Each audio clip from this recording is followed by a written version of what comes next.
Bonjour peuple congolais, papa, maman, onyokwami pona kozwa visa, agence de voyage Smart Consulting et pona bino.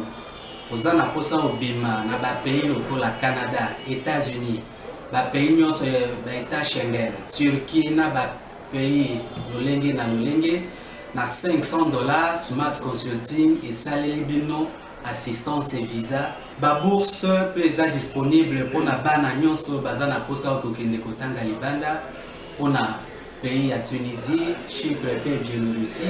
Oza na posa ya kozwa biso toza esika ya kobunga te okomi na rond-point Willery na avenue Louvungi 165 l'immeuble Kazam na premier niveau. Toza wana oza na posa ya kozwa ba information na nzela ya téléphone. Oza na posa ozwa biso na nzela ya téléphone obengi biso na 081 144 38 91 soit obengi numéro mosusu 081 32 62 203. Smart Consulting, avec $500, on peut voyager partout dans le monde. Merci, on dit face makanisi terrible démocratique du Congo, c'est terre des opportunités pour na bango, topé sibino mbote vendredi à nous clôturer semaine. Ezali, je crois, c'est quand l'émission, lundi et puis mardi, plateau de vérité, une année depuis Tomi Pesa na Mosala ya Komemaka. Et puis, bosso nabino, ba thématique, koza ko toucher mboka pe bande ko baya kabaka bola kamakanisi. Objectif nango za ndenge ko luka ko tombola Congo et non ndenge ko luka ko masiko ça la succès na télévision parce que télévision allait plus école ya carrière que école ya succès. Soko kimi mbango na succès pe kimi mbango ko tika otambola mingi na carrière. Lobi osata carrière moulaï lokola ba kibambe chitwa lokola ba tebele basala ba carrière moulaï na mosala oyo to pesibino mbote pe merci na confiance pour sali biso plateau de vérité ba programme comme diversifié lundi kino vendredi 10h juste et puis 10h juste pour la diffusion live et puis 15h pour la rediffusion centrale télévision lundi vendredi 22h30 6h le lendemain en gros pour la rediffusion comme na mokolo ya mardi kino samedi et puis ça lundi vendredi 18h juste le lendemain en gros 11h pour la rediffusion Kinactu lundi mercredi vendredi et puis samedi 17h45 et puis minute 30 pour la rediffusion donc vous avez ta sous les souhaiter que la attaque plateau de vérité pour être un programme comme diversifié ni donc le président de la République azali na niveau Allemagne. Parce que la République a bandé les mandats à l'accès souci comme ça RDC Allemagne d'Afrique. Mais ceux qui n'ont pas investisseur allemand, moi le BT, investisseur allemand, yebi pensa bien RDC. Est-ce qu'il se pose pas là urgence moko, il y a marketing moko, oh il faut que ça, qu'on permette à tout bailler bamboka na biso, pe to mema bango to convaincre bango ba ko investir na mboka na biso soki bato balobi ke ba investisseur na balobi ke ba yebi bien RDCT donc il faut peut-être changer peu diplomatie na biso to meka moi mki ko loba li solango na mission na biso mko lelo to ko vanda pesa mingi na le kambotali union sacrée na dysfonctionnement ya ba province 18 provinces sur les 26 tozanango dysfonctionnement za makasi au gouverneur aki au bureau assemblée provinciale. Oh boy, au moment du gouvernement, monsieur la province, monsieur le gouverneur Azali, na gouvernement moko Azali investi te lokwa na Sankuru.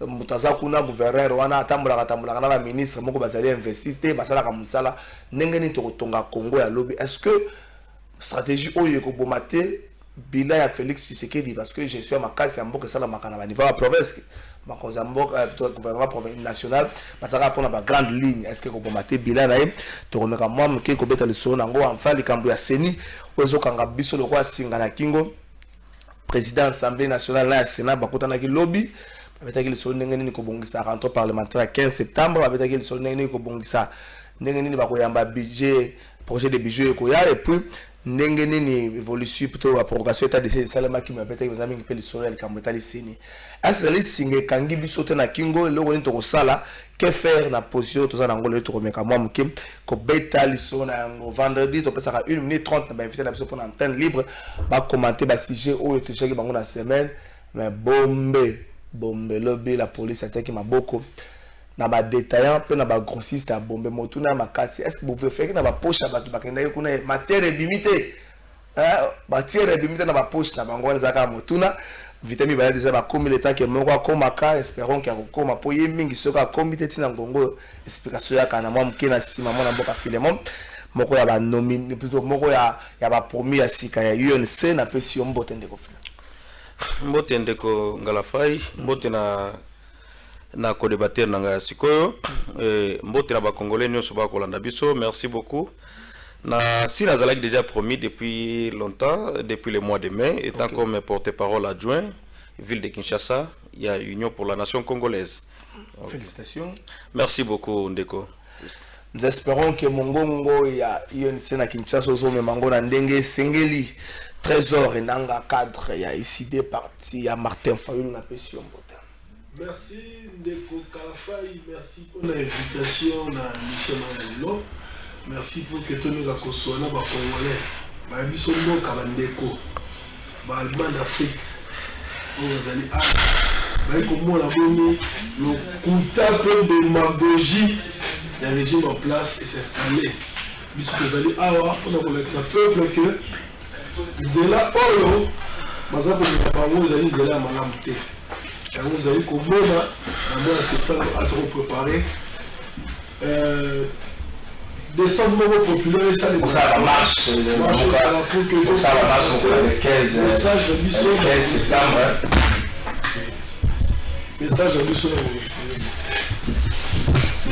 est-ce que bombe ndenge na tima boko na ba grossiste na ba détaillant likambango ko deuxième mois mketo ke na régie na pesa bande ko maloba ba commenter une sujet ya choix na bango simbi bango na semaine mais tout ana no likambo ya bombe bana zo tuna kaka est-ce que ba teki maboko na ba poche ya ba bakenda o kangate est-ce que mutamema ke loko te toke na na régie bino moko boyebi affaire bombe na Kinshasa ekome kolobama quel boule la kisaki yango chef de l'état ya RDC atali alobi nono abeti loboko na mesa alobi fini makambu ya bombe la police ekota makambo te ekoti bota la bino moko la police elali coussin cortège se diriger na commune Ngaliema ba koma libosa portail oyo ba moni de drapeau liboso ya RDC mususu ya Nations Unies CISP la police ekota na kata lupangu ekuti lupangu kimia loko leza ya organisme loko la soki ya nini ba bandi kosala patrouille fui na kata lupangu ba kota na ndako yo ba moni ba dispositif eza na kata ndako yo o kanisa ngo kutu ya Al-Qaïda bien TV na mupanzi ba caméra de surveillance donc bazana ba image nyonso libanda pasi pona kosimba bango nzokande eza ba jeune o bozali komona bazali ba tunisien vendi bandibu musala na bango basala na Congo ezali ya koteka bombe la police interpellé bango bakanisi ke tozaka na période de deuxième république babandi trafic moi congolais moi fait quoi moi pelé général azwi chombo abenga général téléphone est sonné soki pe général ni nga benga soki pe zaye mavuba yeka nda yebi la police bandi ko maîtriser bango bino moko boyebi bandibu bazaka matata simba tika kwatai mufunge ezwi mwata kala mingi te ba maîtriser bango kraka ba bimisa bango libanda boye chimvunde bandaka te bandi ba bandi ko fuye ndaku ba fongola triplex oyo ema me nzoka ndeza dépôt me ba conteneur ba bombe botala bino moko tuk plein na ba bombe bongo kota basaki boko kanisa yango basaki ya fufu oyo nyoso bomoni mati montani boye basaki ya ba bombe ba bandi ko bimisango ezwi 2 heures du temps mokoka ya ko bimisa bombe na kata ndaku oyo koka mwa ba bandi ko bimisa bandibu ba ko mepa mundibu oyo o na belaka akosani kokweya funa nzala apike mpia kaka nde bozali komona akangami akomi kotitila lokola mali les huies lokola bela ratwangina la police esiki non ba s'occuper na batu misusu wana ba bimisi biloko nzoka ne na kati ba pe na bureau bota la bureau na bango bien coffre fort dollar nyoso o bozali komona dollar bateki bombe koka moi ba bandi ko bimisa bango mituka la police komi ko tondisa basaki ya bombe population ya pembeni ba bimi ba gangi lokola léopard echebi koka moi. En tout cas, coup de chapeau na la police à ville province à Kinshasa po bato yo babebisi ba congolais ebele na trafic na bango ya bombe. Surtout ba jeune ebele na Kinshasa soko talieka bo. Merci binomo ko boti ko landele mana ndeko Filemon. On commenter certes le Congo mais na pe 1 minute 30 si j'ai moko simba ko na semaine et actualité dans commentaire. Merci beaucoup ndeko Ngalafai. Les sujets où est touché beaucoup plus ces alliés mingi makambo ya communication ya bandeko ya opposition oyo ba zana katia ko éclairer opinion dans le sens que to respecter des délais constitutionnels yango no moni et frapper dans quel sens puisque biso étant que les partis au pouvoir ce n'est pas une question nouvelle ou bien bazana katia ko interpeller bisoté mais c'est déjà quelque chose qui est à l'ordre du jour. Vous allez vous rappeler ou bien vous vous souviendrez avec moi que lorsque le président de la République Ayambaka ba député ya Union Sacrée ayebisaka bango bo landa ba mai ba kobanan ba militant bazana katia ko lobate élection et ko sale manade 2023 pas plus pas moins. C'est ce qui fait que biso na UNC comme étant qu'un parti politique et les mieux organisés na RDC tous déjà sur le terrain ndenge omoninga nazabo aujourd'hui ezali 3e jour nanga na Kinshasa to uti une grande tournée na province ensemble ya Bandundu donc aujourd'hui Bandundu Kwango na Kwilu de la même manière une autre équipe boka maki na Grand Kasai mususu boka maki awa ezokende na grande province orientale et ba mususu bazokende na et bazali déjà na Goma ainsi de suite nyonso wana c'est pour qu'on réponde d'une manière pratique na bande ko na biso opposition que les partis au pouvoir certes au bozo kanzake bazana besoin élection te bazana kacha ko se préparer bazotia ba base na bango ezala tellement solide pour que même si lobby on arrivait à convoquer une élection anticipée, les partis politiques chers à Vital, honorable Vital Kamere, l'UNC est prête pour les élections à tous les niveaux. Sans crainte.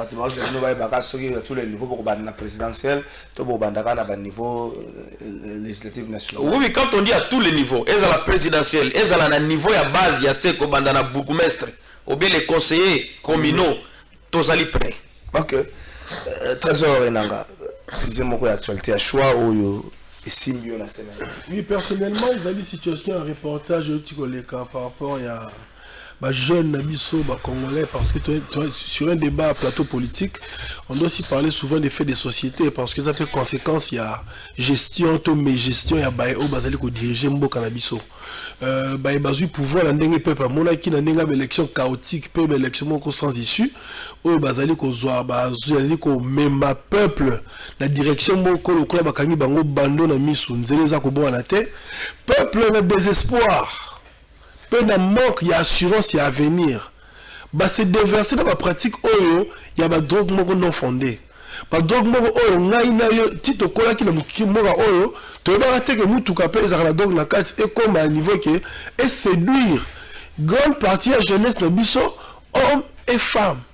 Baza déverser la carte parce que bayo ba bengi ba politique bazali n'a aucune politique claire pour la jeunesse aux élélo bazali n'a aucune vision claire pour la jeunesse aux élélo jeunesse a un bon instrument moko bazali ko politicien d'une élection à une autre ba utiliser bango le papier hygiénique permettez-moi le terme na élection et élection leki ba bosani bango bango basali na bango se déverser dans le détournement se déverser dans le projet sans issue jeunesse peuple agir de l'autre côté comme il y avait élection les sont dans le même peuple même jeune ramener et soutenir l'élection mais bon vous dites que ça a un mandat depuis les cas 2006 2011 2018 bon ça les mini pour la jeunesse sur la telle conséquences tout ça bande de biso banamike bande de biso ya basi baza ko se déverser dans carte de drogue na ndenge balabala et puis donc niveau ni banda ko lala à côté le ma tout le monde à côté parce que la politique ba ko remplir rôle na bango te yango wana biso to senga la jeunesse lelo base la espoir ba se déverser na kati makambo la te parce que le but que ba audio so ba ju pouvoir et muyibi lelo ceux qui ba ko quitter et que ba ko lobby via vérité des urnes ba ko c'est le côté nord ba o ba ko via vérité des urnes ba ko pesa bango bonheur ba ko clairer lanterne vie na bango pour que lobby na bango ezala clair. Mon frère Philémon, aujourd'hui, il est justifié consommation à drogue na un nombre si important à la jeune la Kinshasa. On est justifié. Est-ce que Zali manque d'emploi? Est-ce que Zali manque d'encadrement? N'est-ce justifier les cambos par rapport à la réputation? Non, deko Kalafai. Consommation, il y a pas stupéfiant. Oui, Zali, tout le monde a Mikolo, Bombay, consort. Et oui, bien sûr, les causes à la justifier et na moins de 100%, soit 60%, 40%, na manque d'emploi, mais les causes à la vraiment dans son ensemble. Puisque aucun n'atteint les pays les plus développés. Consommation à drogue. Donc partout place notre, ça veut dire c'est et alors mon tout à zané na mbongo, mais c'est plané à zané na kwiti. Et consommation à drogue on est ceux qui payent quand la badelécate, la badelécate au Kenya pourquoi azo mela yango ya nzala. Azana problème à colia santé za malamu tetan azo mela yango zo mona yewana zo mila la yemo na nzela. Mais il y a aussi beaucoup de gens, des autorités. Quand je dis des autorités, on a évité à quelle manière on monte yo comme autorité dans secteur rebelle, bango peut pas mélanger la drogue. Tout le monde a le régime mais les autorités non bo pe kisa diamba te mais bo matisa yango prix. C'est pour dire quoi? Tant que bango peut pas consommer kango. Ceux qui va pe kisa yango c'est bango peut pas consommer te vont mais va matango prix puisque bato à niveau likolo ba ko mélanger bato à niveau assez ba ko mélanger d'une manière abusive te. Donc c'est un peu ça. Donc c'est un système ngai mo da bona za victime ya bombe wana. Oh non mutu katena zu mutu kana pesi mécanicien na ke musala na ego zonga boy so mutu ke changer. J'appelle un second mécanicien no balongolio babenga se catalyser. To fongola boy. Oh. Non, je n'ai même pas compris. Ce phénomène vient d'où? Bon, heureusement il est pépé bandi pana bisote. Et bana on a depuis kala et utira mundele soko zo mona ndeko kangala ka fa ko mona ke soko za mutu kana yo. Dès que ça so ya bien na ba ko nyo sa ba victoire ba wilere ko mo ba petit mo ba zote ba ko vieux matière. Donc si e banda kala mais consommation na ngora façon de komeli mikolo yo, c'est comme s'il y a des entreprises qui se sont accaparées à Kopiango. Qui sont organisées maintenant dans l'informel pour commencer vraiment une opération de se faire de l'argent. Tout le monde n'a pas comme ça. Donc ça veut dire déjà bah s'accaparer nango, voire même en tout cas c'est étiqueté ngaïming. Vous savez dans un pays comme le nôtre, lorsque la police soit les services de sécurité est en difficulté, il y a qu'on battre la population. Et allez moi passer. Non, ça veut dire dans ce moment, j'ai besoin d'excès la police. Les services de sécurité dans son ensemble. Comment est-ce que les étrangers arrivent chez vous? C'est que vous allez contrôler. On va que se donner une parcelle avec le drapeau RDC à Nations Unies. Donc contrôle les arrêtés. Si c'était les Congolais, mais le contrôle les arrêtés à tout moment. Donc ça veut dire on peut aussi voir des mêmes bâtiments qui stratégie nous va monter beaucoup de temps. En réalité, à ce moment, c'est la faiblesse, il y a service, il y a sécurité dans Bisso. C'est inacceptable. Donc, les cacao, les karaté. Quels sont les bourgmestres de cette commune? Tant que les cacao, on a mis tout dans la tête. Mais quand on régie des eaux ici, les sud, vraiment, on ne peut pas des fois comprendre que des individus arrivent, représentants sur la nation, même si les représentants des Nations Unies, tout le monde qui travaille en République démocratique du Congo doit être identifié. Place à ça, la résidence. Lorsque vous trouvez une résidence, on les allie vraiment besoin de battre qui ils sont. Voilà, qui ils sont d'abord. Et quelles sont les activités y afférentes. Il faut que les services aient l'occasion de la perquisition bien qui me macabri de ça les maracona. Puisque comment est-ce qu'ils ont su que dans le cas il y a quelque chose de suspect? Trésor Enanga, au moment que na makambo zo comme finalement le on peut pas tiango kaka na mutu ya régime consommation de drogue c'est presque partout. Donc ça makambo to mo kontambo ka au gouvernement ça presque partout. Peut-être il faut qu'on décrier ndenge de confinement le dit la faiblesse, il y a un service de sécurité, on a une adresse, mon connu, un drapeau, peut-être il faut décrire cela. Oui, on a apprécié honnêteté intellectuelle, il y a un déconfinement, on a reconnaître étant du régime en place, faiblesse, il y a un système sécuritaire, un système d'abisso, il y a contrôle certainement aux frontières. D'ailleurs, les frontières congolaises, je l'ai toujours dit, est-ce que nous avons des frontières? Les pays, ils ont des frontières poreuses, parce que les gens entrent et sortent à tout moment, tout le monde a toutes les frontières, dans la frontière sur l'Ouganda, dans Rwanda, ici partout ailleurs, avec l'Angola, partout. Mais par rapport à ce situation, on a bombé à reconnaître le système de sécurité.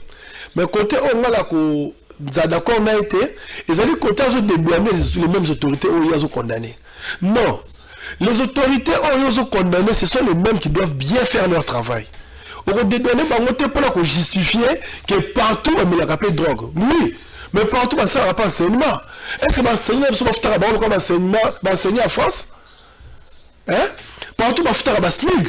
Est-ce que là tout fait un SMIG le roi en Belgique?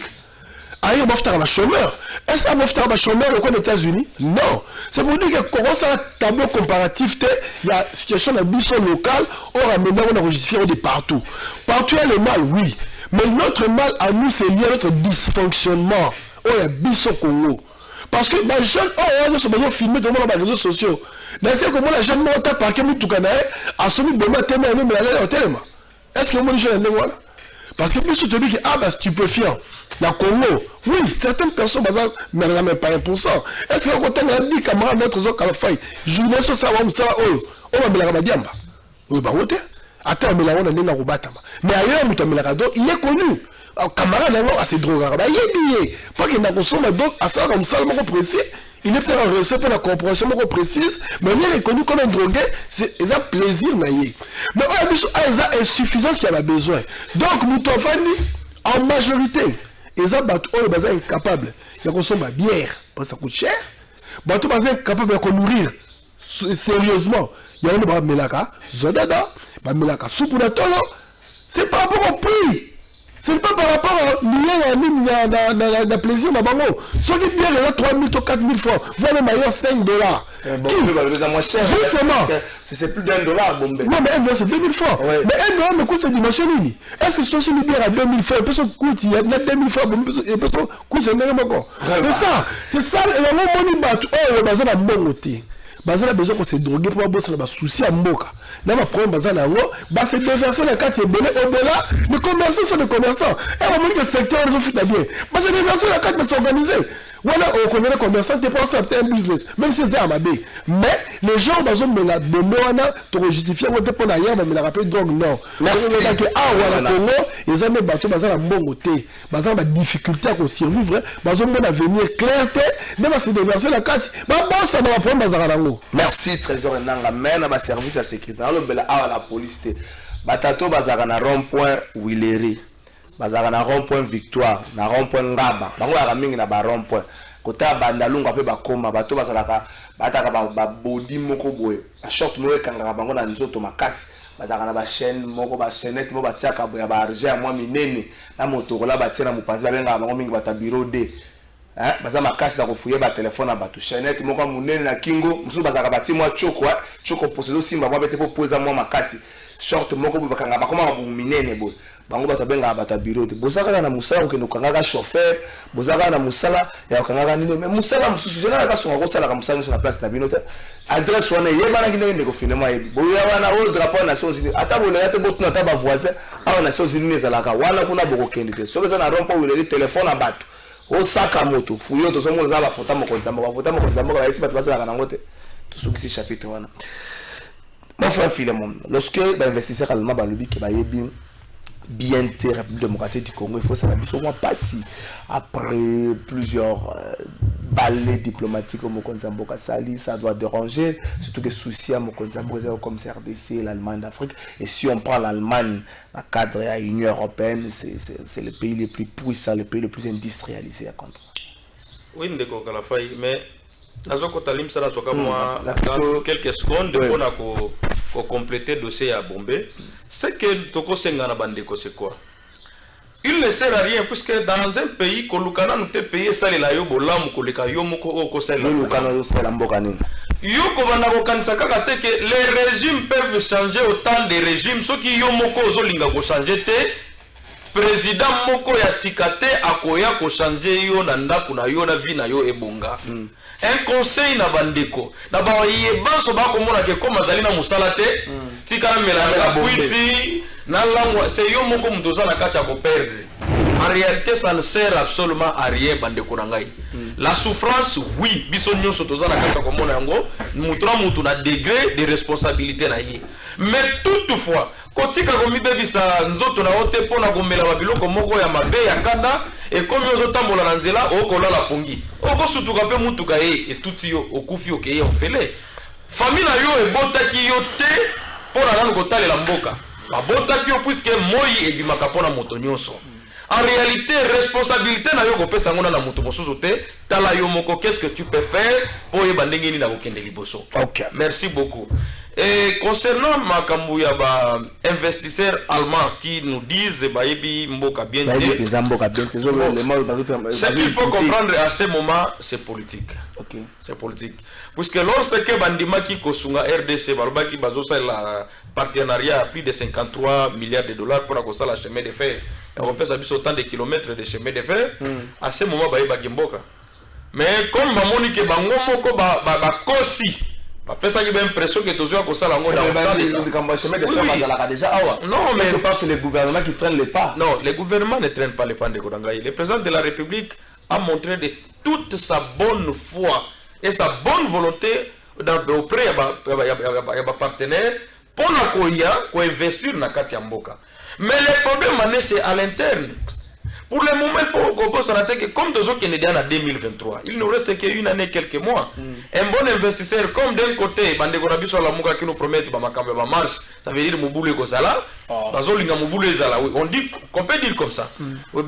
Puisque l'élection en Boga quand il y a des marches, il y a tout simplement peut-être les éléments incontrôlés, on va infiltrer pour créer des désordres. Et un bon investisseur ne peut pas venir à jeter des milliards, des millions, place où climat politique et autres préjasés malamuté. C'est ainsi, ce que nous pouvons dire c'est quoi? Si tolobaki mboke kobongate, mais ngala ko zala nazala quelque part nazo sala nazo ya malamu, mais population nazo le belaine mtazonyo comment? En réalité tozo linga quel peuple? On ne peut parce que le travail là so giniti ba investisseur baye. Ba paso mona ke ekozala porter chapeau na Mukongo ya chef de l'État. Oui, bien sûr les amabete za mandat na ye. Mais le plus grand bénéficiaire les ayete, c'est le peuple ezali yo ezali ngai. Pourquoi? Puisque donc on va créer entreprise, on va prendre les longues mutukuna te, ekozala yomoko, ekozala ndekona, ekozala ndekona, ekozala mona nanga, ekozala yana ngai. Et puis mbongo ekokota la kati mboka. Mais lorsque tozo bimisa kaka image mboka na biso tout ne va pas. Ya malamu ezalité 2023 nous se souka comme si le ciel va tomber. En réalité tozo na kati ko saturer malheur. Pourquoi? Puisque l'inefficacité de l'intérieur. Il y a biso, il y a créé beaucoup de richesses tozali na yangote. Alors nous avons que l'État, il y a ben na na tabato. Pourquoi les malheurs biso na otana ba congolais c'est quoi? Par rapport aux Chinois à l'époque, la Chine envoyait ses enfants pour aller étudier. Soka silsi kotanga na bapaya, asali na bapaya. Dès qu'il asali conscience na yemo ko pousser que na côté bapaya moi mbongo mingi tika na zonga et pas na biso. Dans la zongi na Chine, il y a pas lui qui créer entreprise, baba lui ko voler to moni bali baba komba ba milliardaire et ainsi de suite. Mais chez nous la politique gouvernement à Kalapé Sala était batuma qui ne gotanga tango qui kuna fonga mine na poto glace wana soki ba malili wana via kiminai. On lieu que baya kozonga ba kombi ba combattant. C'est la même chose maintenant nous qui sommes ici, qu'est-ce que nous pouvons nous attendre? C'est que la kaka même en dehors des efforts intérieurs où ils ont que les investisseurs viennent, bah ça là est malunga pour permettre biso de travailler et pour n'avoir pas n'engagé ni pays bien biso et mata. Trésor Nanga. Ça doit faire mal que des conflits moi à peindre tableau là les bosso bandima qui ils ont promis l'investissement dans certains ferroviaires ils ont promis mais tant qu'on va baloquer c'est peut-être un discours politique le moment n'est pas favorable l'élection pointe à 2023 la munga kotoa bella que na la marche vous jouez aussi un mauvais jeu en défaveur à la population quelque part. Non, de Kalafay, merci pour la maloba. Je pense que historique, c'est important surtout ça la débat politique, plutôt ça la vie politique dans le Congo. Il ne faut pas oublier l'histoire. 2018, élection chaotique. Forcing et Salemi, bandeko bazu pouvoir l'année boka ko zola. Mais les blancs ne sont pas amnésiques. Mais c'est le même blanc qui a accepté, qui a lancé des projets à Kinshasa. Justement, il fallait être naïf pour croire à ces gens-là, comme eux ils le sont. Nous, on n'a pas été naïfs. Comme nous, on disait en ce moment-là qu'il n'y aura rien, qu'ils ne viendront pas. Ils nous ont traités des jaloux, des haineux, de tout ça. Et pourtant, nous étions réalistes. Comment on n'a pas que réalisme est que même Mindele ba yebi que du pouvoir il y a fraude. Mundele na makelele il y a fraude à koko chambongo te. On ne pas dire que fraude est comme la vérité. Non! La fraude reste la fraude. Le kuta ko tika la kaka le kuta nzete à libaya et bon la kangando te. Et ko tika ko ngando ta mkolo moko te. Et bah le peuple n'a pas aventure moko boy. T'as le peuple depuis ba kota la pouvoir passe na passe. Que le kabalonga exacté. Ba tu no so ba la kaki bango ba koya. Musuku ta lo ba ka créer ba emploi et moi ba engager la président avant de kuna. Non. Pays oyo ils avaient besoin ya kotambola ndenge ya vérité. Comme mission plateau de vérité. Et mission qui tambola na vérité. Le couteau le maganisika moko te. 3 années après comme ma biso dans 2019 mobimba, 2020 mobimba, 2021 mobimba comme na aussi là, c'est maintenant que ba ko lamuka. Ba ko réaliser que bako batwala nyoso mbalo baki bako ya lisusu te peut-être 2 ans, bako mo lobater, et ça pour lamuka ça marche, mais marche c'est constitutionnel. Article 26 de la Constitution. Et c'est que la Moutounio soit d'accord dans le régime ton un point donné à la République. À côté, on n'a pas tamboli. Dans le respect des normes de démocratie. La marche est constitutionnelle. Est-ce que l'Allemagne va t'en rater? La France va t'en rater? Les États-Unis va t'en rater? La France va t'en rater? Parce que ça reconnaît la Constitution qui est moins démocratique qu'on revendique. Marche peut faire partie de la carte. Donc la marche ne peut pas être un obstacle pour les investisseurs. Faux. Archi faux. Marche et empêcher des investisseurs à la Mboka. Les investisseurs à Yébique. Régime en face de la régime de fraude. Et ça, régime de détournement. Moi, 15 millions de pétrole qui est là. Moi, 100 jours, on me convient qu'à mairie, tout le monde a procès du procès, il y a pièce contre pièce. 400 millions de dollars qui est là. Moi, je suis géré. Parce que le bazo sala musala bazo sala musala IGF alors que bakamene bango bazo continuer justement il y a des détournements dedans donc mundela yebi que so echepe mbongo na yebo salini ba ko détourner yango merci to zwa 1 minute et kamba seni bongo to kota makamba province mon frère Philémon tout ça nini nous sommes bloqués ne sachant plus quel chemin prendre. Tout vandi tout ça nini. Les 6 confessions religieuses campé dans le mouvement dans la position à Bango, les 2 autres aussi campé aussi dans la position à Bango, lobby mokola lobby ba comité là que ça là oya SCC l'église catholique ba porter qui soutient à Bango et pas ya ba mangomba na Bango donc na minto tout ça bloqué tout ça. Ndeko Kalafai. Il y a les plus grands problèmes concernant ma campagne de désignation, il y a le président Asseni, et autres beaucoup plus dans la confession religieuse. Oyo mingi ezali bandeko oyo ya 6 wana. Pourquoi bandeko wana na ndenge mabete? Nazo utiliser terme moko ezala un peu dur envers bango, mais pas 6 wana, mais pas envers l'église. Non, pas envers bango les individus. Les individus non les wana, oui. OK. Ce sont les assoiffés d'argent. La plupart sont au taliban ta costume à pambo, talika costume à la télé. Au moins, il y a des types de la grande bongo va promettre qui. Non, vous savez pas. Oui, mais non. Papa, on a au tali bango boy. On comprend que ah, bah type yo. Les ambongo à dernière minute. N'est-ce pas ça la vie Timothée Nkombo. Et puis le sous-nom deuxième vice-président, voilà, oui, Nkombo qui c'est. Vous vous souviendrez avec moi, avec des trésors à Fandiwana, que nous sommes en 2006. L'église catholique est meki kocha mo muke liboso ngoyi nani pasteur Daniel nani pardon malu. Mais après quelques temps se rendre compte que azo jouer jeu na bisote va retirer. Mais à la surprise de tout le monde, les confessions wana ba ko adopter malu qui n'est pas mutra bango mutaza muta ba catholique ba boy. Lana eloko wana na 2006 bango mbala moko no biso pona biso les autres confessions religieuses biso tolinga ka sango wana. Oh. Nous arrivons en 2011, c'est la même chose. Ça veut dire bango déjà bazala ceux qui basaleli bango ba copie à Boutou que candidat na bino ezati ngala fai.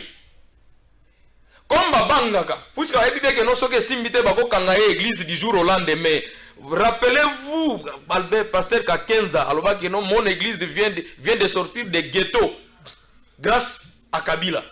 Donc l'ingolo bagé l'église na bango ezalaka lié na pouvoir. Ce qui a respecté c'est que certains des conseillers bazala kata ko sala compression a bien que non lobby ko ça les problèmes. C'est ça maintenant ils mettent la mboka mobimba en difficulté pour abentir na bango. Moi j'apprécie au moins pas que nazo côté la catholique la protestant. Bango bazo sala ba proposition. Alors ceux qui bolingi candidat na bisoté. C'est comme ça les consensus et les négociations. Bon comme bolingi ba candidat na bisoté, bisoté to lingi to tche oyo. Ceux qui bolingi oté to sala eloko mususu. Mais bango bazala na ba takinga. Donc dès que va telemika na kombo moko. Bon matin. Bokita bango bakozonga simate puisque ba bidabé que non moi ba kanyoto na bango ezali. Alors ce que je me dis concernant biso batozali à pouvoir, nous rendons un mauvais service à chef de l'État. Comment ça? Nous rendons puisque c'est le chef de l'État qui sera seul face au peuple congolais pour défendre bilan. C'est yende to votaki. C'est yende to zo accompagner. Alors les gens qui font pour Babayina Kabila les autres pour Kabila bando longa nda kuna zo ko banda goûter. C'était ce genre de comportement. Tobandi Bokende, tu juste Kabila comme un vrai modèle. Soupe côté libiso, surtout mingi to uti na bampiaka. Maintenant soupe elenga soupe côté libiso. Soupe ndaka le bana le safu. To komi maintenant na makanisa dans le sens que mabeya et talibiso mais le plus important même les forcing on pouvait le faire. Mais alors là nous n'avons pas apporté les changements. Les gens vont poser à Vital Kamerhe la question, vous nous avez vendu un candidat. Vous avez dit c'est lui ici apportera les changements. Alors les lois wapi changement go. Toko golobate. Voulez-vous que tokanga munoko? Non. Biso toza malandango mbete ba ba koyo kokota na ino sakya malandango mbete. Biso tozali on a vendu une vision ensemble avec le président de la République et population peut se confiance. Nous ne sommes pas les malandango mais ba bazata la position te. Parti politique c'est sa maison. Ba membre c'est sa femme. Nulle part ezalité. Alors, nous, on ne peut pas admettre cela. Nous, ce que nous pouvons proposer est qu'à ce moment, la sagesse, on a déjà fait l'Assemblée nationale, puisque, l'Assemblée nationale a tout la maman, Janine Mabunda Balingaba, qui n'a question à ressortir de la rapidité. Néanmoins, Mbosso Azo, qui est dans le moko ya balater. Tout ça pour un consensus. Nous devons chercher les consensus. Pourquoi? Tout le monde candidat de Kongala Faye. Daniel Nanga, puis on va tout chagueter, opposition de chagueter. Maintenant, on a salué l'élection. Mais comme il y avait la vigilance nationale qui appelait à la vigilance internationale, alternance c'est ça l'ennemi. Vous pensez que même aujourd'hui, qu'est-ce qui nous rassure que soit l'homme qui est battu la carte continue à là? Que sur cette élection aux Alabongo. Et même lui, l'homme, il est en train de se mettre en danger. Est-ce qu'il ne pouvait pas aussi se retirer? Puisque dans d'autres choses, lorsque vous voulez frapper dur pour la qui s'amoutunayo, tu ne sais pas ce que aussi les autres sont en train de voir. Mais le plus important que tant qu'il y a un consensus, c'est quoi? On peut élaguer tous les candidats, on va nous passer dans numéro 1, qu'on voit maintenant les meilleurs perdants. Les meilleurs perdants, puisque c'est la présidente de la République. Le président de la République n'y est pour rien, puisque lui, il est le garant de la nation. Congolais nyoso, azana sena, et puis c'est Yaza Mokonzi. Yazana tenté à pona, un tel ou bien un tel, mais ce sont les acolytes ne pas bête à calcul la bango a bien que non soki oleki ata bimine député te metango go benga ye au copté gambala moko na seni abimi député neti un seul député du bandundumbu azalaka ni candidat abano de la présidentielle mais directement comme député national tika ya vanda trésor na que faire tout a bloqué peut-être sagesse ya Philémon et que ça moi malamu batu nyonso ba composer ça la makele tout écarté bango qu'on reprenne à zéro. On s'est dit plutôt 2 semaines qu'on reprenne à tout à zéro et plutôt ça tout le monde. Merci. Sagesse à Philémon Nengolobi Rosalement Malam. Oui, c'est bien Philémon a reconnu par il y a par rapport à Bassi confession religieuse sur 8. Mais côté Philémon, il fallait bander là. De la même région la Katikati. Il fallait zone les bander. Les bander les années qui faisons les réformes. D'abord les réformes avant to banda comme on a désigné comme moi Batou na kocha nani na place wapi même de confinement bayoka ki biso te bakena ba réformette la semaine sur ça le mbangu lo moko ya mbangu te sur mesure clairvoyance aki le président du Martin Fayulu oh ndeko Tshisekedi le changement s'appelle Martin Fayulu ayebisi bango avant pour ça ba réformette wana azu a cette proposition loi la messa déposé alobi présidence ya Seni proposition la biso la mukeza la présidence tournante. Pourquoi proposer Kiango? Parce que dans ma cause on de confinement élevé à énoncer plutôt et ça justement bah problème depuis 2006. Il y a ego personnel, il y a souci à fraude électorale. Parce que tu comprenais que le régime en place, que le régime est changé. Le confinement tu le bango. Bah si confession religieuse a juste historique le bango depuis 2006. Mais c'est dire que depuis 2006, les 6 confessions religieuses fonctionnent dans le même système. Même si on a l'apparence que la Bilongi a battu, changé ma combat, et le moins Sama, Ilukambe comme Sama, et le moins Kabila comme Tshisekedi. Les systèmes restent les mêmes. Et là, on va pire, on va changer.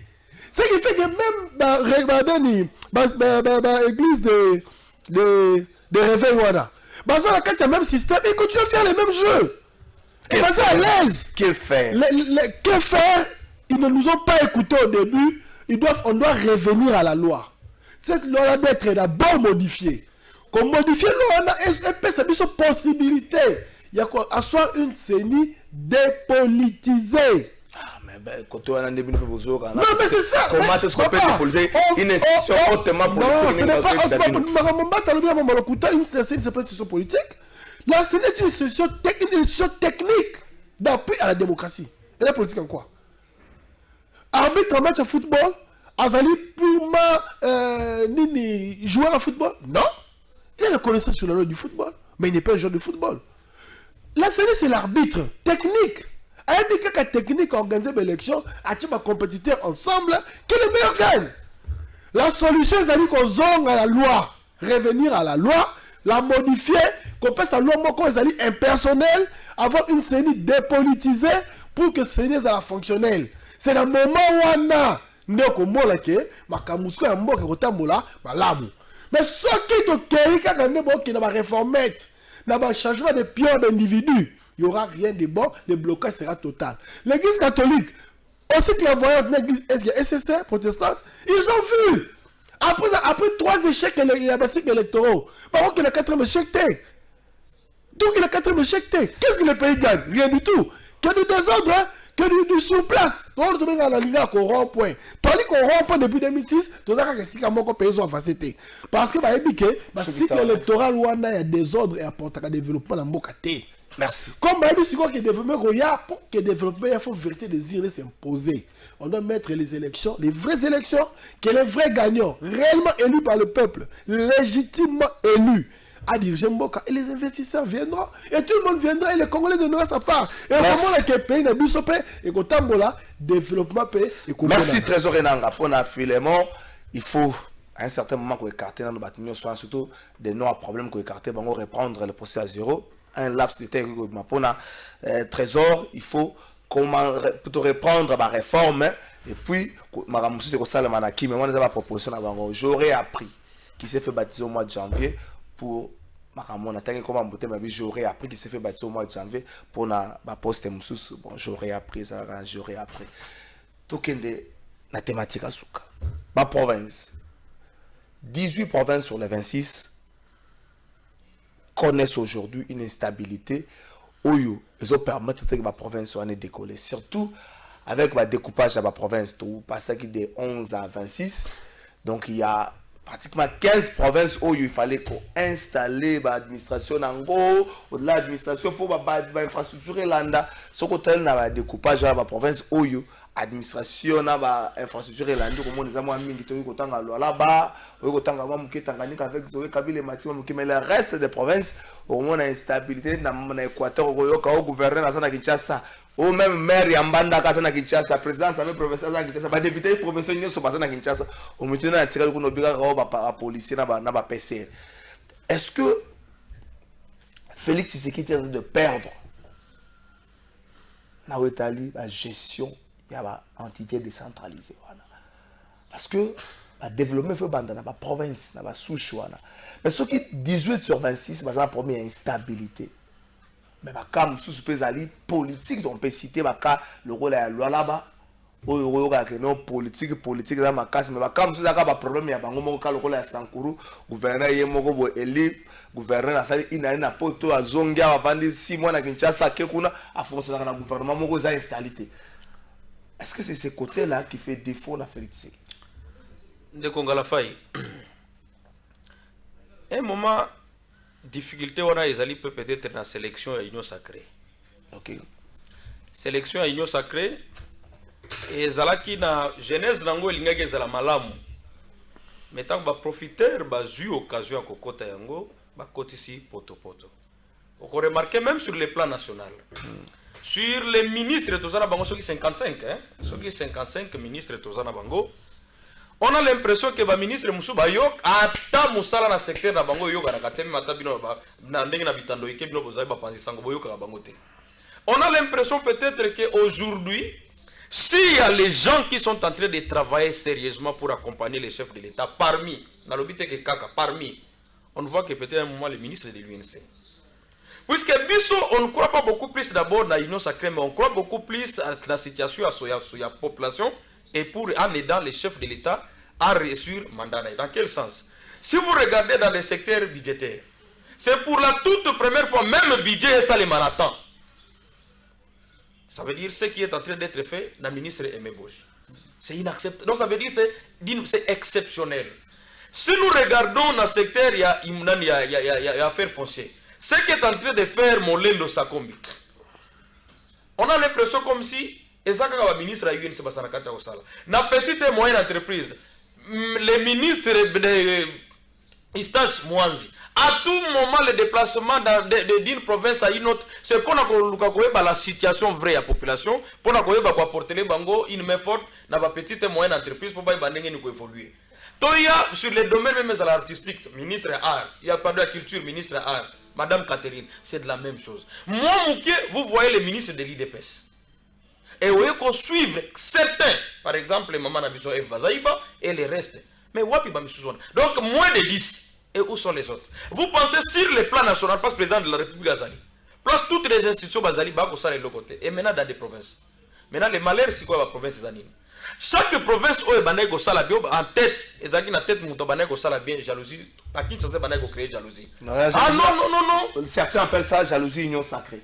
Mais c'est ce que j'ai dit. Ah non, et hier comme andimi chef de l'état c'est que bobabilo ko nazo tonga wana mbonga zana kacha ko zongo api. C'est que zana kacha ko comploter ainsi de suite. Et on a compris que les gens sont venus en cherchant l'inverse et non le changement.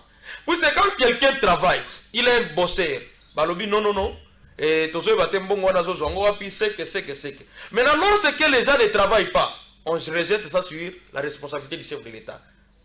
Vous voyez maintenant le contraste où on a placé Zali. Cette confusion, les gouverneurs qui travaillent, toute la jalousie commence dans l'Union Sacrée.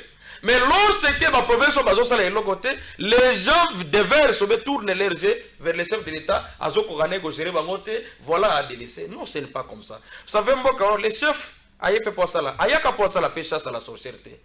D'accord. Aux à la FCC, aux à la UDPS, aux à la UNC, MLC, ainsi de suite, et ensemble, nous tous, nous sommes Congolais. Donc, il ne sert à rien. Comme il y a quelqu'un qui est là, il suffit au moins qu'il y a des rappels à la règle. Mais un gouverneur, c'est le représentant du chef de l'État dans la province. Mais Bisso Mogonde Tochaki beaucoup plus moins jalousie. Et la difficulté aux Alada depuis qu'elle a rétrocession. Mais le plus grand malheur, il y a régime Nabisso.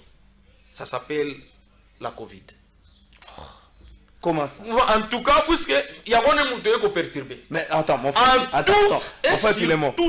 avant que l'Union Sacrée n'arrive, Covid est là qui mois avant. Et ces gouverneurs qui travaillent, va peut-être l'Union Sacrée affaiblir la province. Non, la vague est déjà entre méfiance ou les qui entre FCC et Nakash. Donc quand quelqu'un dit FCC, même si il y a un malam pour Namboka, mais de notre côté, non, Aza Moutumabe. Et on change Moutumabe, on prétend que Kocha Moutumala Mango 0 et 0. 0 et 0. Voilà, c'est ça la difficulté. Maintenant, pour le moment, on veut... Le premier responsable sera toujours notre chef, ça veut dire le chef de l'État. Pourquoi? Puisque de son côté, les services qui m'écoutent pouvaient aussi comme c'est le message. Il doit frapper fort. Il doit aussi abandonner, laisser d'écouter tous ceux qui lui ont dit non, il faut changer, il faut... il faut changer. À changer, aucun changement. Quand il s'est Vital Kamerhe, pour ce Vital Kamerhe Azali, au travail, malamute, yende mutagosala boy, Vital Kamerhe ngani wana longwa. Rien ne change. Ah non, Vital Kamerhe azo bomela batu pembe na yo boy na boy. Vital Kamerhe longwa, batu kokufa na kokufa. Donc si vous comprenez que les services naza sur peut-être ba kolinga ko misangote. Puisque ils savent que no bango bone batu baza en tête akosala mabe ya ko pesa ba faux rapport na mukonzi. Alors ils ne vont pas faire parvenir ces messages. Mais en réalité, ces gens-là qui sont en train d'induire, et ça sont fans qui mettent ça, il y a bière avec champagne, ah non, tout va bien, et de ce côté, ça va bien aller. Mais en réalité, le terrain, et de ce côté, c'est les photos.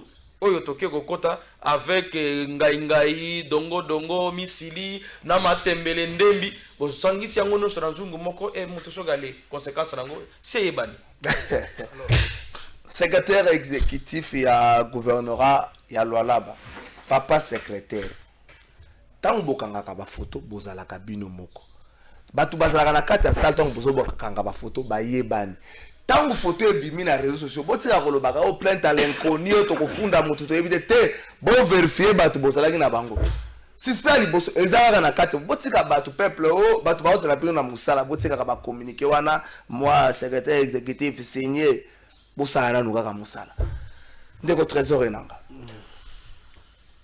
Est-ce que l'union sacrée est cassée? Elle a un développement oyo et botama qui la sima ba élection et à gouverneur en 2019 oyo batumususu babandaki ko sala, il faut qu'on se le dise là-bas. Il a un développement qui m'a cassé, Joël Kabila a travaillé, il y a certains gouverneurs qui ont travaillé mais arrivé à l'union sacrée, on a un discours local, on a identifié majorité, on a identifié l'union sacrée dans la province, on a identifié majorité, l'union sacrée dans la province, on a mandat.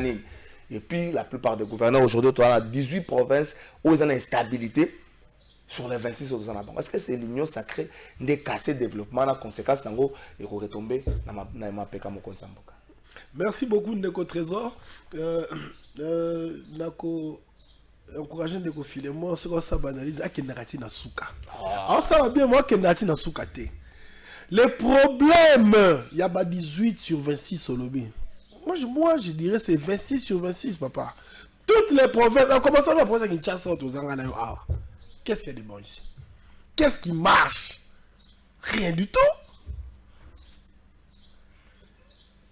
Ma province n'y en sort et le Komora Malongo Zate. Et le problème, oui, c'est l'union sacrée. Pour ce que l'union sacrée, c'est quoi l'union sacrée? C'est la vision des chefs de l'État. C'est quoi la vision des chefs de l'État? Réponse à l'union, c'est l'union sacrée. Donc, basala eloko moko, on va réaliser mutuna makolo. Tous les banels, baké na l'Assemblée nationale. Balobi via coup constitutionnel, comme ça qu'ils ont aux ordres. Ba modifier l'article. Il y a remettre dans l'intérêt de l'Assemblée nationale. Pour la député comme électron libre. Les députés déjà au niveau de l'Assemblée nationale, vous avez même député élu dans la même liste, dans les mêmes conditions, l'un a la majorité, l'autre a une opposition. C'est-à-dire quoi? Cacophonie, désordre. Tomati. Donc comme le niveau, il y a formé un gouvernement. Qualifié majorité selon Bango. Et donc, vous avez le côté dans le sens, c'était pour l'élection, c'est les cas qui réqualifier c'est le jour à vote. Ne va s'identifier dans l'enregistrement, il y aura début à la plénière, dans l'Assemblée nationale, ça configuration élection. Et on considère que l'élection est dans la bonne condition. Et on a une configuration de nomination. Malgré ça, on les considère comme tel. Et ça, Bongo. Au matière du gouvernement, on a un ministre. Azar quand le gouvernement de l'union sacrée, dit-on. Mais entre-temps, nous avons une liste de l'élection. Dans le Parlement, nous avons une opposition. Tomati. Donc, comme au niveau de la province, dans la province, babani ko requalifier ba député provinciaux que député provincial qui élu une liste moko par rapport à l'élection les cas qui est en opposition à 50 mutu union sacrée à comme la majorité ba revoir élection il y a gouverneur ba ko si gouverneur qui issu de l'élection par rapport à la majorité il y a élection qui naki ba comme ba gouverneur union sacrée il y a une nouvelle configuration eux-mêmes avec l'union sacrée qui n'a ni tête ni queue bah qui a installé désordre dans toutes les provinces du Congo. Et le lieu où on a inséré les marches. Bah non, bah ça cause. Bah ça base, il y a désordre au pays comme dans le lot.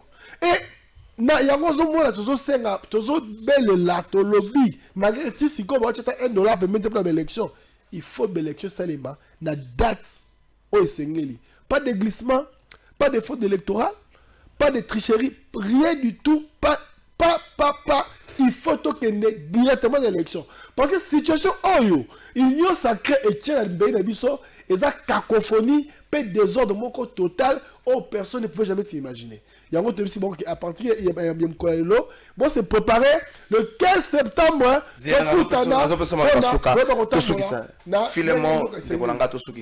Que faire pour sauver ma province? Parce qu'il y a une année et demie pour qu'il y ait une élection. Que faire? Est-ce que la province est de l'eau, toujours quoi Tanganyika? Donc la plupart des provinces de l'autre comme le gouverneur A, gouverneur A, il y a une vision qui est bonne bango, la politique va faciliter le baga, nous partons tout le temps mon vision mon conseil, parce que tout le monde vision on nini, c'est toujours la même discours parce que c'est dans sous Joseph Kabila. Que faire? Non, ndeko la faille, c'est que tu connais que ça na minute où ils allaient changer Congo té, ils allaient peut changer peu de gouverneur en gouverneur té. C'est qu'on rétablit tout simplement confiance na bazali na kacha kokamba avec la population. Puisque la première ressource, il y a un pays, ou bien il y a une province, s'appelle les taxes. La taxe, l'impôt et tout consort qui va récolter pour permettre que les provinces aient qu'un de malam. Et puis une autre difficulté, c'est beaucoup de gouverneurs basés amorphes. Baza na ba vision pesante que gouverneur a un partenaire na façon na botam so ba komi go banga. Puisqu'on a vu aussi des autres comme Bazoé, Balogi, partenaire, Babanigo Tongamom Keboé, Basale Bango Likunia, Balongoli à la seconde. C'est peut-être aussi ça. Et moi, Imboglio Moko Ezali, ça veut dire on a besoin que les choses avancent, mais on n'aime pas que les choses avancent. Voilà. Donc en réalité, c'est ce qu'on est en train de chercher. Et on ne sait pas plus que Dieu au-delà de tout, mais c'est le leadership visionnaire qui doit imprimer sur tout. Puisque Mbisi Abandago Pola Namutu. Ça veut dire que le chef de l'État doit taper fort pour permettre que non Mboka et que Neliboso. Na outi la province. Je n'attends la province où Angaïa Kwango. De Koka la faille. De Kinshasa. Tiko Koma Kikwit. Plus de 10 barrières. Plus de 10 barrières dans la zone, même à 18. On a 2020 et Zongi Lissous. Plus de nazo bisoki otambola mo muke barrière mboka moko na 3 barrières ne bandeli na katikati na suka mais tout ça c'est pourquoi nyonso ezali okoyoka bazo biso non province ezana eloko te ezana entreprise te mbongo nango ezoka kaka na oyo okoyoka no futa fonds ya frais à fond ya reconstruction et barrière o ezali pona ba peser ba vivre barrière o ezali frais liés na gouverneur donc babiloko moko ezana mais tout ça c'est quoi de l'imbogrio puisque le chef de l'État a dit supprimer toutes les barrières na étendue à la République démocratique du Congo à l'interne mais comment est-ce que kaka awa et d'ailleurs la province il y a M. Mbosso non c'est la province à M. Mbosso. Merci. Mais comment est-ce que sur la même voie, c'est ça pour qu'il quitte, tous les jours les autorités ils passent, mais ça continue. Alors ce que nous pouvons faire, il faut que les gens comprennent à quel niveau où nous sommes. Et que les chefs sachent aussi, puisque Bisso, on les responsabilise dans le sens que c'est lui qui sait choisir l'entourage. Merci. Et que l'entourage, la majorité, et tout un chacun a se lasser, se donner la vie privée. Merci. Trésor, ça la bref, que faire? Que faire pour sauver la province? Parce que ce sont des Congolais au Bava dans la province. Mais que faire pendant que tout est déjà mal parti? Que faire? La solution, il faut refaire. Qu'est-ce que tu veux faire? Que tu veux si vous avez lamba si super baby si vous avez beaucoup zelu vous avez ma bende la carte si vous avez salité bon ça nini bon bon comme ça on pète il faut qu'on banne la colère, ma billet au Moussous. Il y a un autre boy. Oh, ils ont déjà mandé mon foutu, ça gaspillage à temps. On a fait perdre aux Congolais 5 ans inutilement. Tant qu'on est rapidement, tant qu'on a là, moment est fini, tout ça là, l'élection c'est malonga avec une série apolitique. Merci. Et puis, tout ça, glissement à la terre, fraude à la terre, toutes les élections malades comme ça, peuple a se désigné, oh, il y a un vrai dirigeant, comme ça, tout le monde, comme le président Louis Martin Fayeb Sarabino, que mandat, oh, ils ont mandat tinaté, tout ça, élection anticipée. Merci, Trésor Enanga, merci. Président de la République, Félix Tshisekedi Alobaka Yango, na tango azwaka bokonzi na ye lokola mokambi ya Union africaine alobaki nazokamwa ndenge nini na eta au peuple africain bivaka nango basalaka bakumisaka bakonzi na ye lokola likambo songa na ye kobandela makambo wana na condition oyo ozovivre nango lelo muza chantre ya bapoliticien alobi chantre ya bapoliticien tout tendance confondu ndenge nini okoki kozala exigeant te yo so okure ye obi nzambe asali kure nzambe azosala mpo kure zonga soki maye bimi nzamba asali nzamba azosala po maye zonga ndeko nanga tozondima tike nzamba azosala po maye zonga ata baloba faut avoir la foi mais ya biso foi mais balobaka foi malamu ebotaka bambuma biso banda tozala na foi bambuma nini tozobota bombe bafoi ya liboso tobota shikata bambuma ya bafoi na biso tozobota yango wana est-ce que tokokoba bongo merci émission ya lelo esili merci na bino so bolandaki biso tokutana mokolo ya lundi bongo mardi ezali anniversaire ya plateau de vérité inane koka mokolo ya mardi ndenge tolobaki tokotambola mwa moke na bahôpitaux tokosala feti te tokotambola mwa moke na bahôpitaux mwa ndambo toalaka nango tosunga bandeko wana ata no tozalaka nango merci na bandeko oyo bamanifeste volonté ya kocontribue tokosala baappel te o numéro ya telefone yango wana mpesa koto orange mani koto ebongo bato bazalaka nango te bana occasion koleka na télévision te bakosenga ndenge nini ana télévision bato nyonso bakoma na bango kosenga merci na bino bon week-end à bino. Bonjour peuple congolais, papa, maman, onyokwami pona kozwa visa, agence de voyage Smart Consulting et pona bino. Oza na posa obima na ba pays lokola Canada, États-Unis, ba pays nyonso ba état Schengen, Turquie na ba pays lolenge na lolenge na $500 Smart Consulting et saleli bino assistance et visa. Ba bourse peut être disponible pour na bana nyonso baza na posa okokende kotanga libanda pona pays ya Tunisie, Chypre et Biélorussie. Oza na posa ya kozwa biso toza esika ya kobunga te okomi na rond-point Willery na avenue Louvungi 165 l'immeuble Kazam na premier niveau. Toza wana oza na posa ya kozwa ba information na nzela ya téléphone. Oza na posa ozwa biso na nzela ya téléphone obengi biso na 081 144 38 91 soit obengi numéro Moussousou 081 32 62 203. La Smart Consulting avec $500 on peut voyager partout dans le monde.